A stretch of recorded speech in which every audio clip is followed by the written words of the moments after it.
राष्ट्रीय जगत vision news में आपका स्वागत है। मैं हूं आपके साथ वीना। छत्तीसगढ़ के बदहाल मुक्तिधामों को लेकर हाईकोर्ट में सुनवाई हुई। सभी जिलों के कलेक्टर्स ने फोटोग्राफ समेत अपनी रिपोर्ट्स पेश की है और इस मामले की अगली सुनवाई जनवरी में होनी है।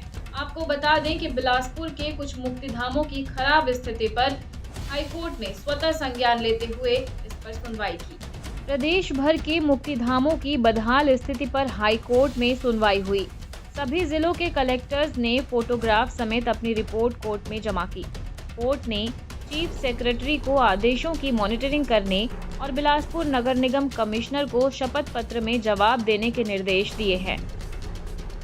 सुनवाई के दौरान चीफ जस्टिस रमेश सिन्हा और जस्टिस A.K. प्रसाद की डिवीजन बेंच ने कहा कि गरिमापूर्ण अंतिम संस्कार नागरिकों के मौलिक अधिकार का हिस्सा है, इसलिए हर मुक्तिधाम में पानी, बिजली, रास्ता, शौचालय, शेड और साफ सफाई जैसी सुविधाएं उपलब्ध कराना सरकार की जिम्मेदारी है।